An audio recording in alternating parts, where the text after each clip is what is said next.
Mi nombre es Hernán Darío, manejo la parte de archivo clínico, vigilancia epidemiológica y medicina legal. ¿Listo? Entonces, yo quisiera pues empezar como hablándole de la parte de archivo clínico. Los archivos clínicos, como ustedes bien lo saben, funcionan por una numeración, ¿no es cierto? Bien sea una numeración ascendente o la identificación de cada paciente. La mayoría de archivos clínicos funcionan es con numeración de documento. Nosotros en estos momentos todavía tenemos el archivo físico, ¿no es cierto? Tenemos alrededor de 52.000 historias clínicas. Lo tenemos organizado por numeración ascendente, desde el 001 hasta las 52.000 y pico. En el 2007, la Dirección Seccional de Salud mandó una circular donde nosotros como IPS teníamos que organizar el archivo clínico por numeración de documento, tarjeta, registro, tarjeta de identidad o cédula de ciudadanía del paciente.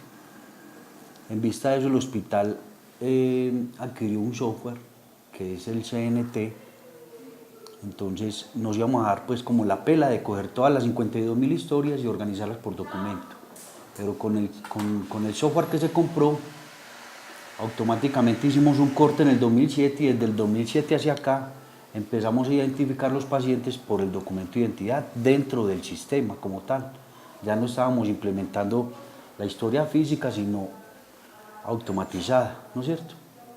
Bueno, entonces de ahí por ese paso nos ahorramos todo ese trabajito que había que hacer. A partir del 2007 empezamos ya a sistematizar toda la historia como tal. ¿Qué pretendíamos con esto? La custodia de la historia clínica y la duplicidad de historias. Con el archivo físico habían pacienticos que se manejaban con 3 o 4 historias. ¿Por qué?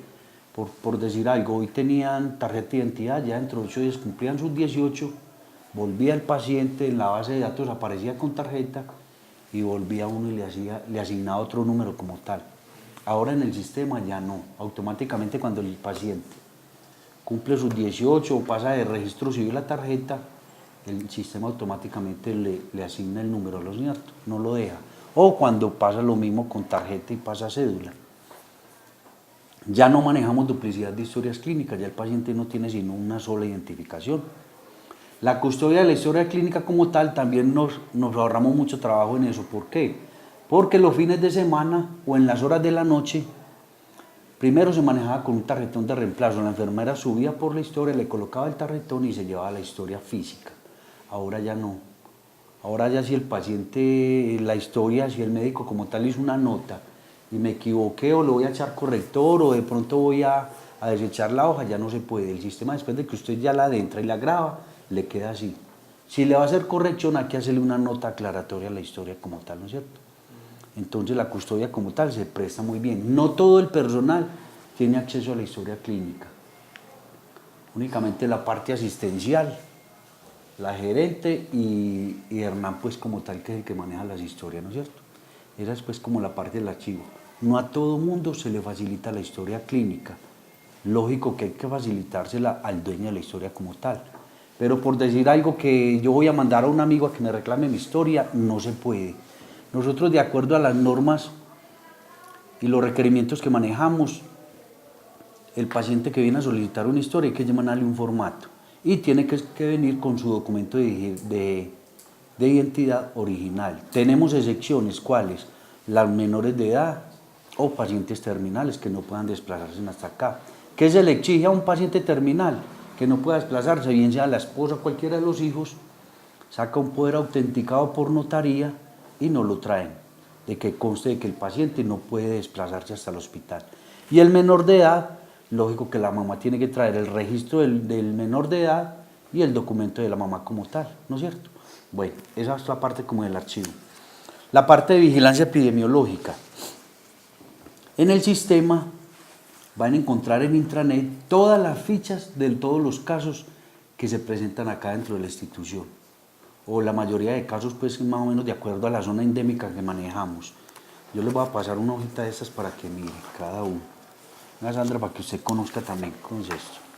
Entonces, La primera hoja es la hoja de identificación o datos del paciente como tal, ¿no es cierto? Y la segunda hoja que van a diligenciar son los datos de acuerdo al diagnóstico presente del paciente.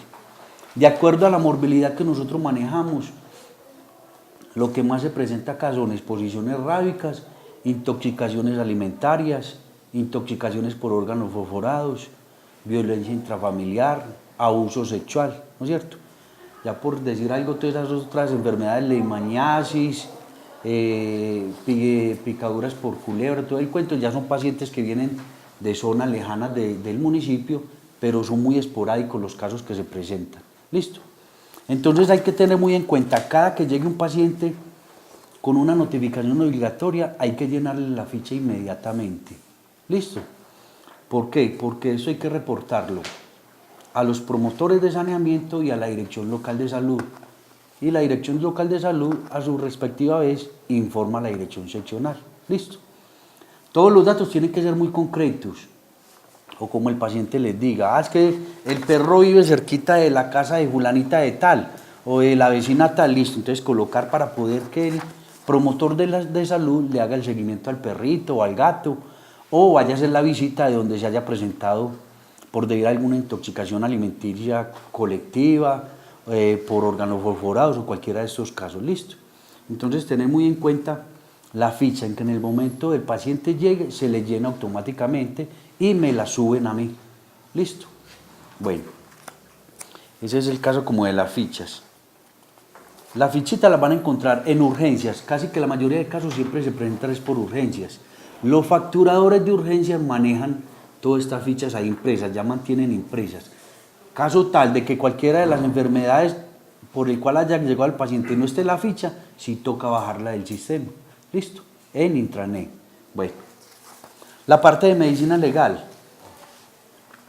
Nosotros tenemos aquí 4 entes que nos ofician. ¿Cuáles son?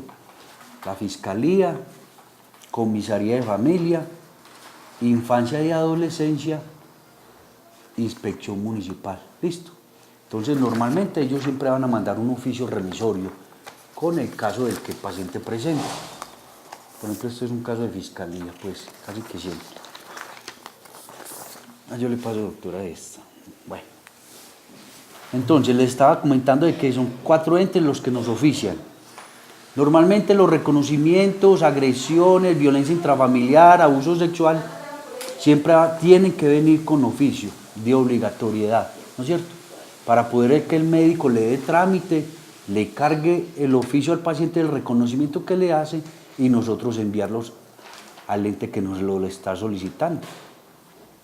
Son de inmediato cumplimiento y hay que hacerlos, mejor dicho, de una. Cada que llenan el oficio, le hacen el reconocimiento al paciente, hay que subir el oficio más el reconocimiento donde Hernán. ¿Listo? ¿Por qué? Porque hay que descargarlo a la página de medicina legal y después enviarlo a la dirección local.